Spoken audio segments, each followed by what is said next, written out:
Welcome to the Unlock Your Genius Zone podcast. This is your host, Ine-Wilme Coetzee, and I have a very special guest with me in person today. It is my sister, Mari Coetzee. Welcome to the show. Thank you so much, Ina. I'm excited to be here. Mari is a professional cellist and one of the most amazing coaches. A fun side story, she actually taught me my first cello lesson. And today we're going to be talking about some of the ways that business and music world intersects. And Mari, the first thing that I'm curious about is tell us a bit about your background. If somebody doesn't know you, what would be the story you would tell them? Music has been part of my life for most of my life. I don't even really remember my first lessons. I think I was 4, between the ages of 4 and 5. But the one thing I do remember about those early years is just the struggle between the ages of 5 to 10. Just feeling like, why is this so hard? It's not working. I was intrigued by this instrument, learning a new skill, and I knew I wanted to continue, but it wasn't that much fun yet. I hadn't reached the breakthrough yet. Until age 10, where I discovered the recordings of Ine-Wilme playing the Bach cello suites.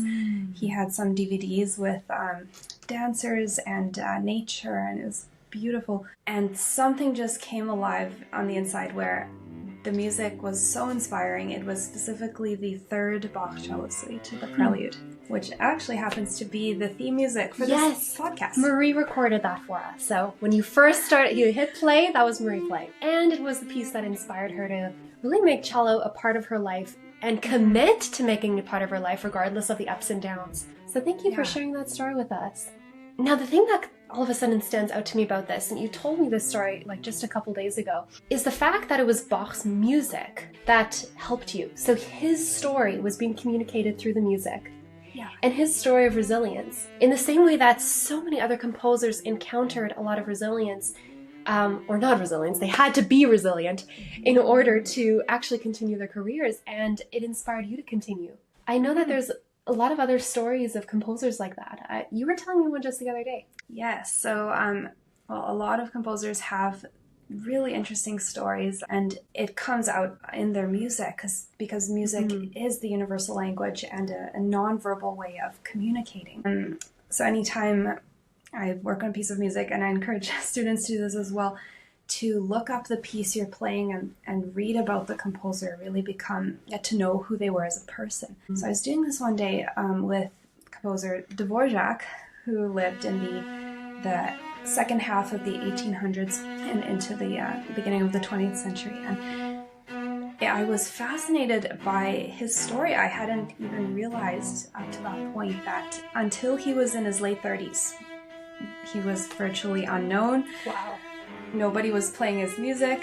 He actually got to the point where he declared the equivalent in that day of bankruptcy, just in order to apply for a scholarship and a need and merit-based composition award. Wow. And he did this several times, and finally he had that breakthrough where Johannes Brahms noticed his music and then wrote to his publisher, and then the rest is history. He's now known as one of the greatest composers of all time. But what would have happened if he quit, right? If he had, through those years of struggle, if he had given up.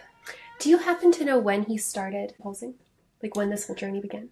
You know, I think for sure, maybe he dabbled in it a bit as a kid, but at one point he almost became a butcher, following his father's trade as they did. But then one of his teachers, because he did play violin as a child, recognized he had this musical gift and encouraged him to go to Prague. And I'm assuming he would have been about maybe 17 or 18 years old. I'd have to look that up. Interesting. Yeah. Yeah. No, the reason I ask is really because I'm doing the math in my head. How many years did he really struggle and just stay in the game?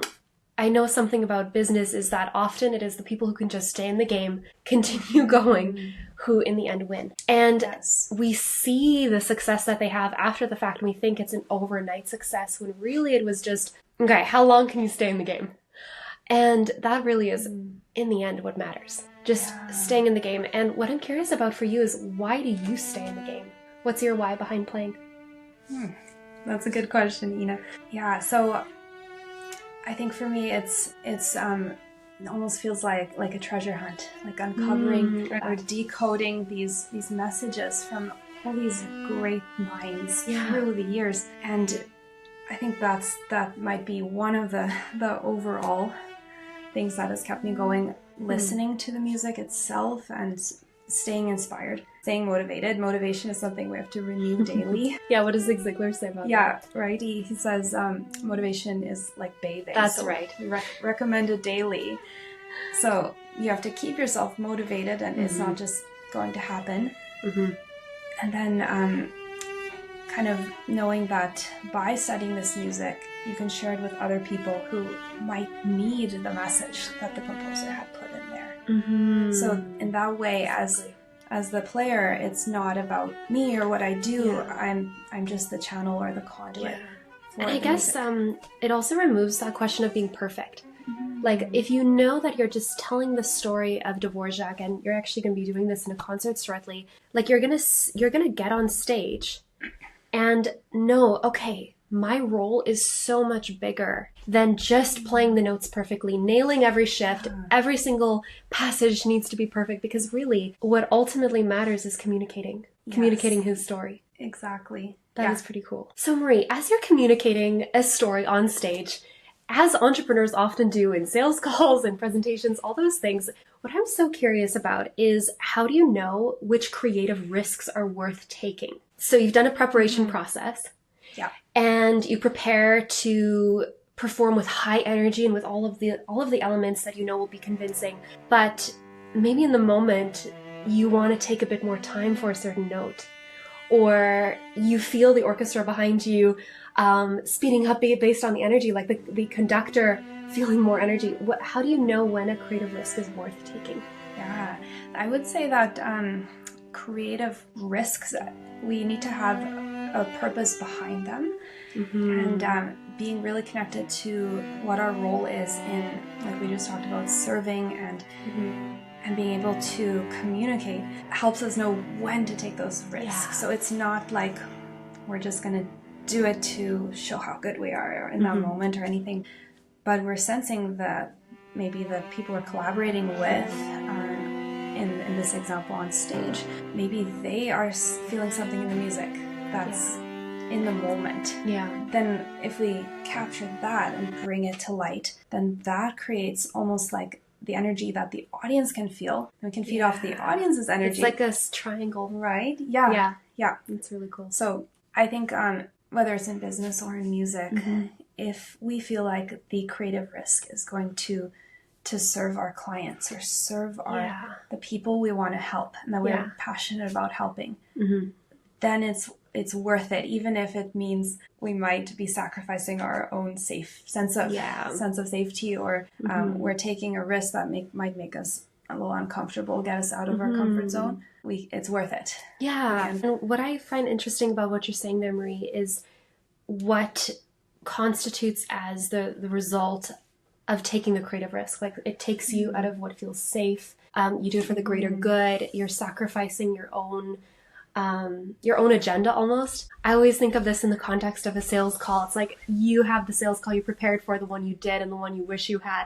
But if you know you gave it your all, like you spoke from the heart, and you reacted to the energy that was from the person in front of you, telling their story through the thing that you can offer, that is a success in the end. And on that note, like, what does success look like for you in general and in the context of this performance? So I think really the way that we handle pressure and even the way that we go about our goals, so much of it has to do with that mindset. How do we define success? So that's a really good question. I think the way we look at success should come first from our values, which, in personally speaking, faith, and is this in line with God's word and truth? Like, so the upper part of the pyramid, let's say, or you could think about like the foundation of your life. That makes sense. So your values, and then from there, keeping your priorities in line. So To me, success is if I'm able to live out my values, with my priorities straight, and bring my best to the table. Like John Wooden said, make every day your masterpiece. I love that quote. Just knowing you're getting 1% better each day. It's not about being perfect or getting to a certain result necessarily, but you know you didn't hold back anything on the table. Yeah. What do you do when you end a performance and you feel like you did hold something back? Like, how do you recover from something like that? Yeah. Do you mean if you felt like you held back during the preparation or while you're in the moment? Both, honestly. How do you recover from feeling like you didn't do your best? How do you maintain the mental toughness in the journey? Yeah, I think that can kind of be related to also how do we handle failures or setbacks if things didn't work out as we wanted to, and maybe we know it was because we didn't bring what we could have, and that can be really kind of like, that can be a hard place if you stay there. It can be painful, right? Yeah. So I think the main thing is getting back to identity in that moment. Like, who are you as a person outside of what you do? And can we take this moment as a learning experience rather than as a failure? Like Zig Ziglar says, failure is an event, not a person. Yeah. So no matter what happens, if we did not bring our best to the table, then maybe we need to be more honest with ourselves and define it next time. Like define what does success really mean? Like, is it perfection? If it is, you're probably going to feel like a failure afterwards. Yeah. But if success really is holding to your values and giving your all, then you know you're going to be successful every single time you don't quit. Yes, exactly. Yeah. That's very cool. It reminds me of the book by John Maxwell, Failing Forward. Yeah, that's a good one. And then he talks about you don't lose, you learn. Yeah, exactly. I think there's probably another John Maxwell book about that, like titled something along the lines of you either win or you learn, or yes. Yeah, anyways, I'll have to look up that title. But what I find interesting is there's this common thread in our conversation right now, how we learn from the stories of composers. We give our all telling our story. And I think that a lot of this also comes from you learning about composers. Like when you learned about the resilience that Dvorak had to incorporate in his life to stay in the game and just keep going regardless from rejection, that influenced the way that you keep going in every season of life. Like you have been a cellist now for like over 22 years, something like that. Yeah, I guess. Yeah, because you started a few years before me, gave me my first cello lesson. For me, it's been like 20 years. So something like that. So tell us a little bit about the different phases your career has gone through. I know you were talking about like your Juilliard years, your high school years, like I'm probably putting them out of order. But yeah, like tell me about the resilience you had to insert into those years. Yeah, so I'd say kind of three phases of my life so far have been the before age 18, the growing up years, trying to learn as much as I can, learn a lot of music on the cello, just fill the bucket with knowledge. I've always just loved learning, so that was you're a true philomath. Yeah, so that was kind of that phase that I knew I wanted to go to conservatoire. So that was the path I tried to take. It's kind of like the only goal from age 12 to 18 above, or even earlier. So it's kind of just one goal-directed route in a way, which is also a little bit more simple way of... Yeah, I once heard the acronym for the word focus, follow one course until success. Yeah. So your life was quite simple. Yeah, at that point. I think so. In comparison to now, possibly, but I'll let you tell that story. Yeah, there's definitely more like, I was starting to get into a bit more of the high performance bubble by working with certain teachers and then really just wanting to get to a conservatory. And eventually I moved to New York so I could go to one at Juilliard, and I was there for 5 years. And I would say that bubble was even more real. It was more concentrated, possibly. Yeah. But also, I know you mentioned to me the other day, it was almost like you were then a small fish in a big pond of all of these high performers. And the risk of feeling like you were a failure and the pressure was 10 times bigger than when you were in high school. Yeah, and I've heard a lot of people experience that, whether it's going to, there's something they call a Harvard effect, where people grow up and they're always at the top of their class, and then they're the 1%, and then they get to whether Harvard or wherever it is, and they realize only 1% there are going to be in the 1%.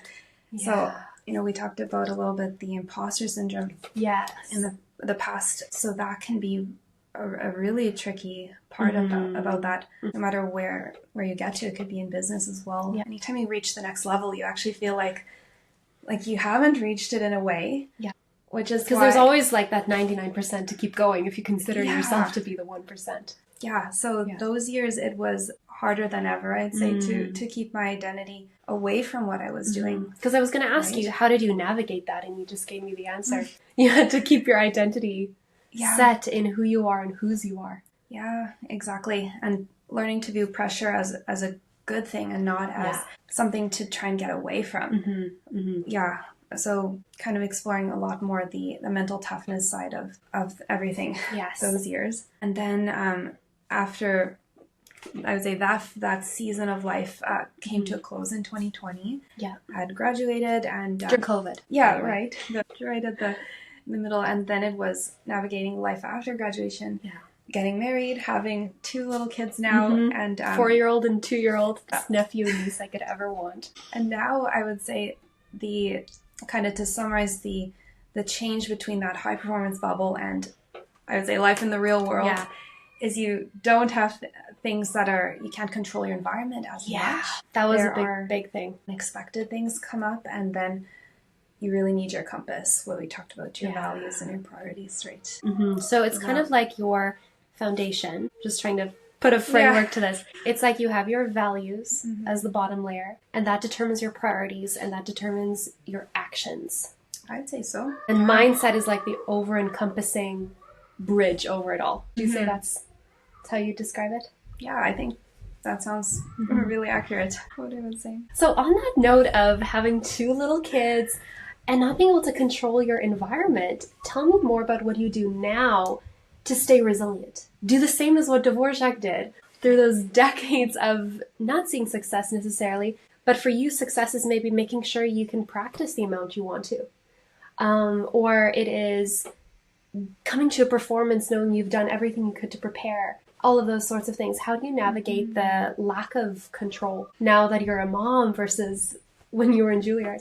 Yeah, I'd say that I was thinking about the other day too. If we use the environment around us as almost like a crutch, like, I wasn't able to do what I wanted to do today because of this unexpected thing came up with the kids or whatever, then we are actually limiting our ability to rise to the challenge. That allows you to adapt in performances then. Yes, it's like the macro perspective of adapting as a mom allows you to actually be higher performance in the moment. It's like second by second versus day by day. Yeah, I like that analogy. That is very cool. Because one of the things we've always talked about, even with students, is how do you recover if you make a mistake while you're on stage? Exactly. How do you? How can you make the mistake actually make it seem intentional? Yeah, exactly. So for that, I like to think about, like, if you're watching a YouTube video and there's a slider moving on the bottom, you can see the little pin, and it's moving in real time. Yeah. But if you were to move the pin back, think back to, this happened. I wish I hadn't made that mistake. But then your slider's not keeping up in real time with the video. It's off sync. So the goal, whether it's in the middle of a sales call or in the middle of a concert or in the middle of the day, is just to keep your slider current with what you're doing. And you can learn from the past and from the mistakes. You can do reflection on it later. Yeah. But you have to stay present in the moment that you're in. That's fascinating, because sometimes people think that balance as a mom means you have equal amounts of time that you're parenting and equal amounts of time you're working and everything's in this perfect balance. But it's more like it's intentional imbalance by being present. And the presence in each situation makes you feel balanced. It's more like balance is an emotion instead of a reality. Yeah, or an end result. Yeah. Or I like to think of balance isn't like a noun, like, okay, Yeah. balance, but it's either a verb, like we're That's true. on a balance beam. On a balancing board. Yeah, we're Yeah. balancing all the time. You're never going to achieve Yeah. balance as a noun. Yeah. Yeah. So, And if you define success as having balance, you're not Yeah. you're going to fail. yeah. Yeah, that's fascinating. And then with Dvorak's story, because I know there's one incredible part of the story that we haven't even touched on yet. How did he finally see success after all those years of resilience? Tell me more about that award he applied for, or whatever it was. You tell the story best. Yeah. So when he submitted a bunch of compositions to this award, Not knowing if it was going to work. Right. Yeah. So he's taking a risk, not knowing what the panel of musicians would think about his music, but most composers apparently, this was all from a podcast episode by Classical Breakdown, which that was a good one. we can link to this. We will for sure. They were saying most people would submit maybe a handful of pieces at most, maybe one or two, and usually not very long pieces. Yeah. Most composers, when they're young, kind of starting out, don't have a very large amount of music written yet. They're waiting for the money to come in first, or the recognition. But Dvorak, he was writing music anyways, even though he had nobody really playing his pieces, no traction, to the point where eventually he could hardly afford paper. But he kept going, and for this award, he submitted in his application 15 large-scale pieces, which was unheard of for So people give that us time. an idea of what is a large-scale piece versus small-scale. Yeah, so like a small-scale piece might be one that lasts for about 3 minutes, like a Okay. song. Oh yeah, it would be like Yeah. if somebody submitted 15 albums of 20 songs each versus Yeah. like 3 songs of 3. 3 minutes each. Yeah, Something kind like of that. like that perspective. One of them was even a full-scale opera that Wow. he wrote this out, and Those are hours long. Yeah, and he had this That's vision amazing. of how it would be staged, and he never even got an invitation to write an opera. But what kept him going to believe in the process and believe in the message he was trying to put in his music so much. That's what fascinates me, that he didn't just quit. Yeah, 'Cause then exactly. we wouldn't have all this Yeah. amazing music today. He had a vision. Like Yeah. that was the word that popped out to me when you were telling that part of the story. I think there's a quote by Helen Keller. She says, well, at least there's a verse in the Bible that says people perish for lack of vision. I think Helen Keller says it though in a way, what is worse than being blind is not having a vision. Or what is worse than having a lack of sight is not having a vision. So she's distinguishing between having sight, being able to physically see, versus having a vision of the future, a vision of how beautiful the future can be. And John Maxwell says when there is hope in the future, there's power in the present. So we can take Dvorak's story, we can take those concepts, and we can put our emotions, our time, our hearts into something, even if we don't know if it's going to work. Yeah. Because we know that if we have a vision and we keep going, we are going to see a result at one point, and that will determine our next step. And who was the composer that found Dvorak's music? Like, who was that? Johannes Brahms. Yes, that's right. Basically, who was at that point the most respected composer Yeah. in the country. Yeah. So his word really counted for something at that stage. Yeah. Do you think that Dvorak would have kept going after that point in time if Brahms had rejected his music? That's an interesting question. I think he still would have. I think so too. Because, He had a track record. at this point, he had already been going on for 18 years, or roughly 18 years or so, writing music, even though people weren't playing it. Yeah, exactly. Yeah. Well, you will be playing it. Actually on, what is the date? June 21st? Yes, so Saturday, June 21st in Calgary. Amazing. I will be joined by my wonderful friends and colleagues in Calgary at the St. Giles Orchestra, and they will be playing a few orchestra pieces by Dvorak. Oh, fantastic. Some of the Slavonic And you can kind of dances. hear different parts of his story through music. Exactly, and then Oh, that's wonderful. we'll do the cello concerto. Yeah, Fantastic. I'm excited for that. I'll make sure that the link to buy tickets if you're local is in the description box. And Marie, I'm just so excited you get to do that. Like that you get to tell Dvorak's story in that concert. I cannot wait to hear the performance. When the time of this episode comes out, it's going to be May 19th, so about a month in advance for you to get your tickets. And if there's a live streaming option, I will add the link as well to the description box. But Mari, thank you so much for your time, for your wisdom, for your energy. You truly are both my best friend, my sister, my business partner, all the things. And it was just an honor to be able to have this dedicated time and space to have a conversation. Everybody could be a fly on the wall to the conversations we have daily. So thank you so much. Well, thank you so much for having me. It's an honor.